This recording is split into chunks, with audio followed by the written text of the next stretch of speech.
we've been estimating area under curves using a limited number of rectangles. If we wanted to be more accurate, we would need to use more rectangles. How many more? Well, as many as possible. Hopefully an infinite number of rectangles. Obviously a little bit out of our reach, but there is a way that we can do it. The area A of a region S that lies under the graph of continuous function S is the limit of the sums of the areas of approximating rectangles. Fortunately for you, today we're just going to be setting them up, but what it is summing up the height times the width of a bunch of rectangles and of these rectangles, and adding the limit out front to make it, the limit as x approaches infinity, to make it as many rectangles as possible, as close to infinite number of rectangles as possible. So change in x represents the width of the rectangle. If we don't, we will give it a value, but technically it's infinitely thin. N represents the number of rectangles.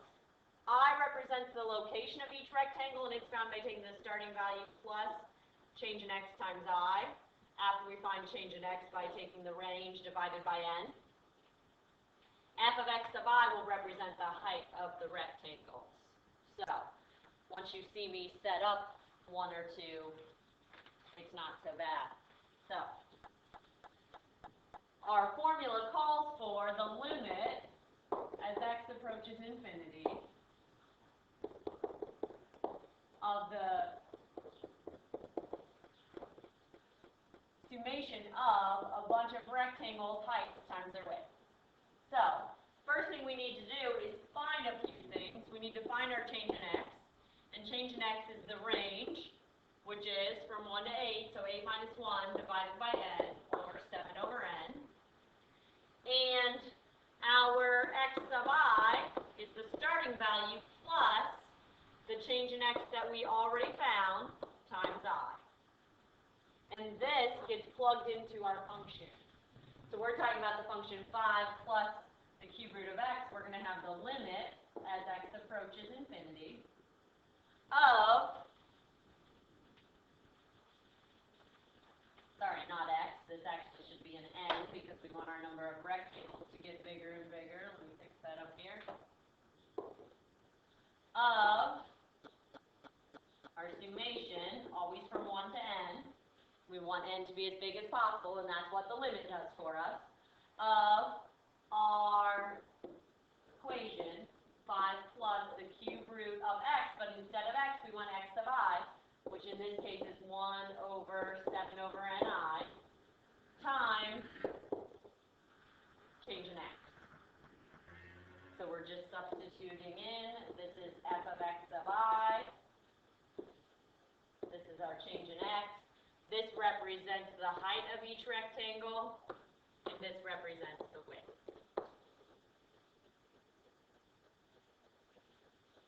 And this is our setup. So right here for today is our answer. Let's try another one. Similar situation.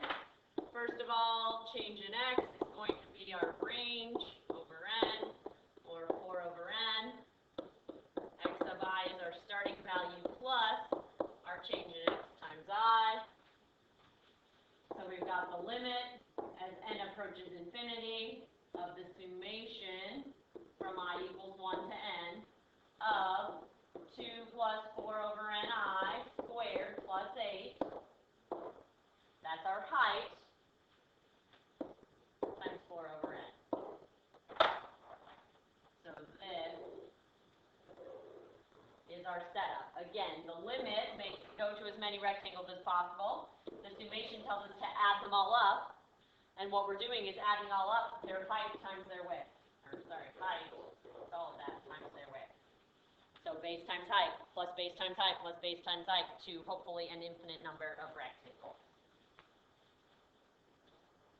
In reverse, it's a little bit different. It appears to me that we have these two parts, that this is probably our change in x, and this is probably our f of x sub I.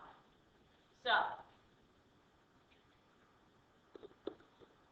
change in x is usually our range over n, and we found that it equals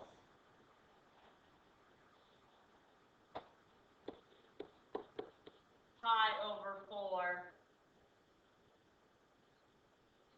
n, which means our range must be pi over 4. So I'm going to write that down for a second. That tells us what our range is, even though we are trying, or our region, we're trying to determine our region whose area is equal to. So we need a region and we need a function. Now, it appears as if our x sub I is I pi over 4n, or another way I could write that is pi over 4n I. Typically, our x sub I is found by taking the starting value plus our change in x times I. Well, our change in x is pi over 4.